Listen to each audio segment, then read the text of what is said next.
আসসালামু আলাইকুম সম্মানিত ভিউয়ার্স, দেশ এবং দেশের বাইরে অবস্থানরত আমাদের ইউটিউব চ্যানেল ডার্ক জাস্টিস বিডির সকল শুভাকাঙ্ক্ষী ভাই বোনদের জানাচ্ছি আজকে সকাল বেলা আসছি হবিগঞ্জ জেলার লাখাই থানার ফুলবাড়িয়া গ্রামে, যেখানে আমার জন্মভূমি। সেখানে আপনাদের আজকে সরিষা ক্ষেতের আপনাদেরকে দেখাবো সরিষা ক্ষেতের যে কৃষকরা কষ্ট করে যে সরিষা ফসল ফলায়, এই সরিষার ফসল থেকে আমরা প্রচুর সরিষা উৎপাদন হয়। এখান থেকে আমরা সরিষার তৈল পাই।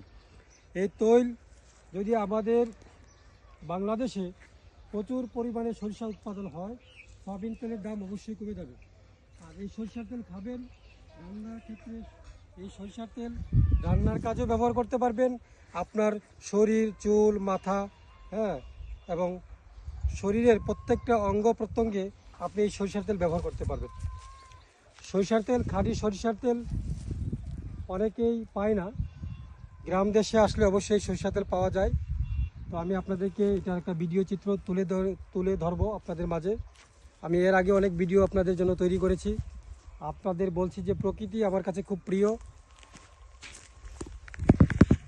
তাই প্রকৃতি নিয়ে আমি সবসময় ভিডিও করি। প্রকৃতি আমার কাছে অনেক প্রিয়। এটা হচ্ছে লাখাই থানার ফুলবাড়িয়া গ্রাম, ঐতিহ্যবাহী একটা গ্রাম ফুলবাড়িয়া গ্রাম। এখানে আসছি, এই গ্রামে আমার জন্ম, আমি গ্রামের ছেলে, গ্রামেই থাকি। আবার শহরে যাই বিভিন্ন কাজকর্মের মাধ্যমে।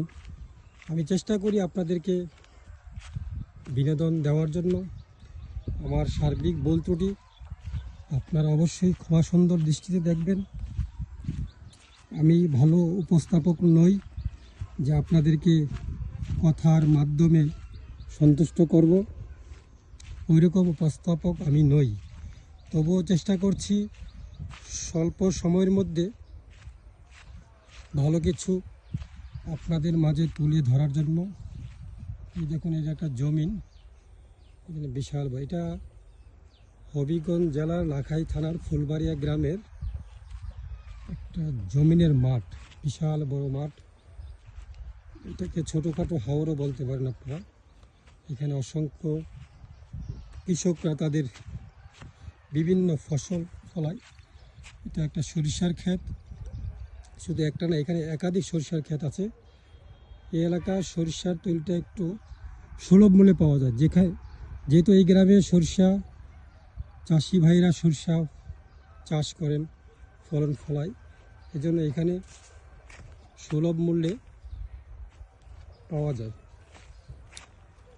আপনারা আমার জন্য দোয়া করবেন, আর যাদের ভালো লাগবে অবশ্যই আমাদের YouTube channel dark justice BD অবশ্যই সাবস্ক্রাইব করে নেবেন। এবং আপনারা সবাই ভালো কাজ করবেন, ন্যাক আমল করবেন। সৎ কর্মের মাধ্যমে মানুষ সারা জীবন মানুষের অন্তরে জায়গা করে নেয়, অবস্থান করে নেয়, বেঁচে থাকে। তার জন্য অনেক দোয়া আসে। আজকের মতো আমি এখানেই বিদায় নিচ্ছি। আল্লাহ হাফেজ, সবাইকে অসংখ্য ধন্যবাদ।